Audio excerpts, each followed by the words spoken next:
This morning, I found another strange bundle under my pillow. It was wrapped in red cloth and filled with dried herbs, bones, and dark powder. But instead of being scared, I just smiled. My mother-in-law was getting predictable. Another curse, Maya, my husband, Alex, sighed from the doorway. Mom says she saw dark spirits following you last night. Oh, really? I held up the bundle. Is that why she left us this lovely gift? Alex ran a hand through his hair, something he always did when frustrated. You know how she is. Maybe if you just. Tried what? I interrupted. Let her burn sage in our house again. Wear the charms she keeps sneaking onto me. Except that she thinks I'm the reason for all your family's bad luck. My mother-in-law, Mira, believed in spirits, curses, and bad omens, and for the past 3 years, she had decided that I was the cause of all her family's problems. It started at our wedding when Alex's dad had a small heart attack.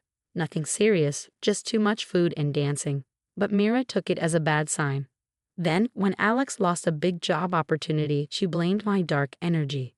The worst was when Alex's younger brother, Tommy, had a car accident last year. He was fine, but Mira was sure I had cursed him. I found her in our bedroom yesterday, I told Alex, picking up the bundle with a tissue. She was cleansing our space. Did you give her another key? Alex looked guilty. She just wants to protect me. Family means everything to her. Family. That word was Mira's favorite weapon. She always made sure I felt like the outsider. She never wanted me to marry Alex in the first place. What about the black salt around our bed?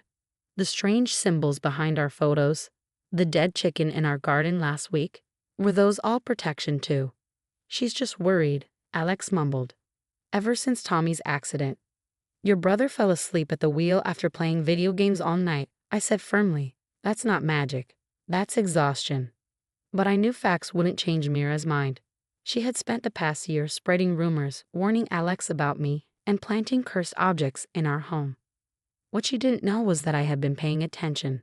I had been studying her rituals, her beliefs, and her superstitions. Every charm she left, every spell she performed, I wrote them all down. I have to go, Alex said, checking his watch. Mom invited us for dinner. She says she had a vision about your aura. I nodded, already making a plan. Of course she did. Tell her I'll be there. After Alex left, I carefully placed the black bundle in a special box in my office. Inside were all of Mira's past gifts, cursed coins, graveyard dirt, even a lock of hair she claimed belonged to a witch. I had photographed, dated, and logged every single one. The full moon was in 3 days. Mira always said that the full moon reveals the truth. This time she was right. I picked up my phone and called my friend Sophia, a cultural anthropologist who specialized in folk magic. Another gift from your monster-in-law, she asked. Black bundle under my pillow, I said. She's getting bolder. Time to move forward with the plan. Sophia laughed. Everything's ready. She won't know what hit her. I glanced at my calendar, where the full moon was marked. Mira thought she was the only one who understood the power of rituals. She was about to learn otherwise. Perfect, I said, closing my journal. Let's see how she likes a taste of her own magic. Tonight's dinner would be interesting. Mira would probably serve her clarity tea, hoping Alex would see my true nature. But she had no idea. I had a surprise of my own. Mira's house always smelled like strong incense and herbs, the kind that made your throat scratch. Tonight, the scent was even stronger. As we stepped inside for dinner, I noticed red candles flickering everywhere and new protective symbols above the doors. My son. Mira rushed to hug Alex, making sure to stand between us. I've been so worried. The spirits were restless last night. I raised an eyebrow at Alex, but he just looked away, caught between his mother's beliefs and my disbelief.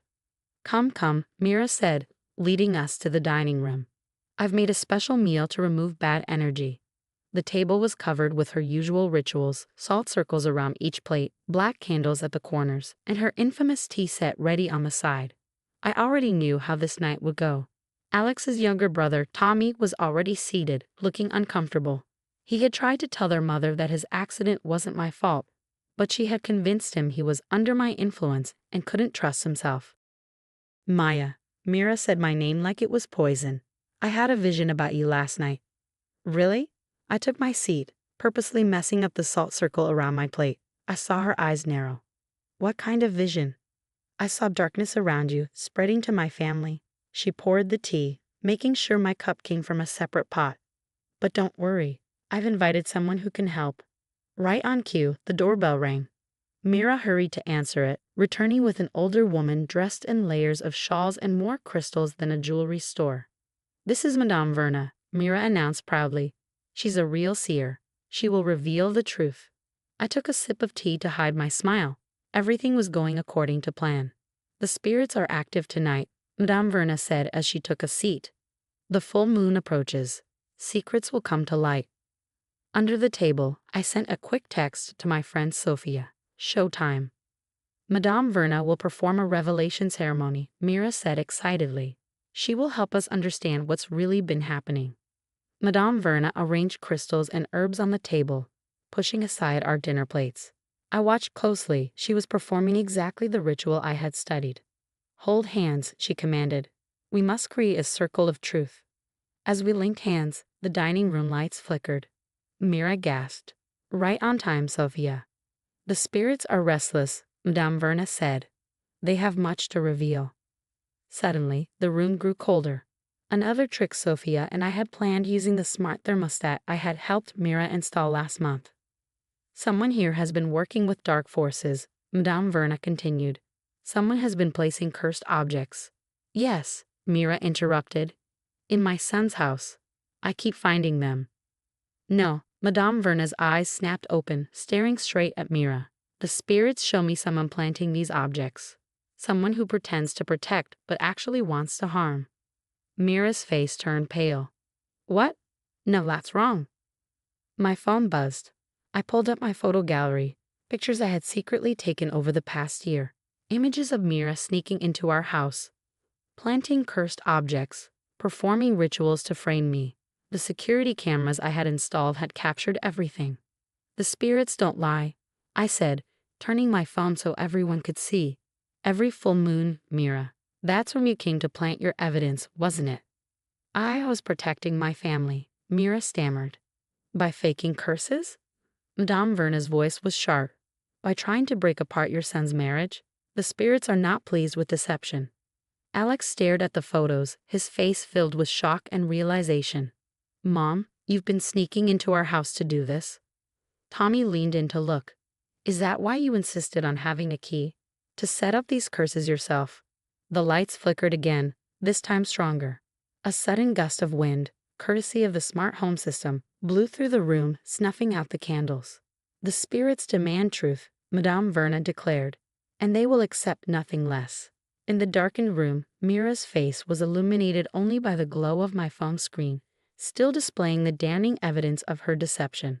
The security footage played silently, Mira sneaking into our house at midnight, planting her cursed objects, performing her rituals, all carefully staged to frame me. The spirits are not pleased with those who use sacred beliefs for manipulation, Madame Verna continued, her voice stern. They demand restitution. What Mira didn't know was that Madame Verna was actually Professor Veronica Martinez, a colleague of Sophia's who specialized in studying how supernatural beliefs were sometimes used to control family dynamics. She'd been more than happy to help expose Mira's manipulation. I did it for the family, Mira insisted, but her voice wavered. She brought bad luck from the moment she joined us. Dad's heart attack was from his undiagnosed high blood pressure. Tommy spoke up, his voice quiet but firm. My accident was my own fault for driving tired. And Alex's lost project. His competitor had better connections. None of that had anything to do with Maya. Alex stood up suddenly, his chair scraping against the floor. All this time, Mom. You've been trying to destroy my marriage, break up my family, and for what? Because you couldn't control everything anymore. The smart home system Sophia was controlling created another cold breeze, making the curtains flutter ominously. The spirits show me more, Madame Verna announced. They show me a mother's fear, not of dark forces, but of losing her grip on her son. They show me a woman who would rather create chaos than accept change. Mira burst into tears, but for once, Alex didn't rush to comfort her. Instead, he walked over to stand beside me. I've been blind, he said, taking my hand. Maya never tried to come between us. Mom, you did that yourself with all your accusations and schemes. I squeezed his hand, feeling the tension of the past 3 years finally starting to release. I never wanted to prove you wrong, Mira. I just wanted you to accept me as part of the family. But the curses, Mira protested weakly, were all planted by you, I said gently. Every full moon, like clockwork. The security cameras caught everything. The only dark energy in this family was the doubt and fear you created. Tommy stood up too. This has to stop, Mom. Maya's family now, whether you like it or not. The lights gradually came back on, Sophia's final cue. Madame Verna began gathering her crystals. The spirits have spoken, she declared. They say this family can heal, but only if truth replaces deception and acceptance replaces fear. Mira sat in her chair, looking smaller somehow. All her carefully constructed schemes had crumbled, exposed not by dark magic, but by simple technology and her own predictable patterns. I'm keeping the security cameras, I said quietly, and Alex and I will be changing our locks. But Mira, if you're willing to start fresh. No more curses, no more accusations, I am too. Alex wrapped his arm around my shoulders. That's more than generous, considering everything she's done. Mira looked up, mascara streaking her cheeks. You forgive me. Just like that? Not just like that, I corrected. You'll need to earn back our trust. But family is family, right? Isn't that what you always say? 3 months later, things had changed dramatically. Mira started seeing a therapist to work on her control issues. The black bundles and cursed objects stopped appearing in our house. She even enrolled in a meditation class to help manage her anxiety about losing her sons. Last week, she invited me to help cook for the family dinner. No specialty, no salt circles, just regular food and conversation. As we chopped vegetables side by side, she finally asked the question I've been waiting for. How did you know? About the full moon timing, about everything. I smiled. You taught me well, Mira. I learned to pay attention to patterns to look for signs. I just used that knowledge differently than you expected. She nodded, actually looking impressed. Maybe you do belong in this family after all. Coming from Mira, it was practically a declaration of love. I accepted it as the peace offering it was.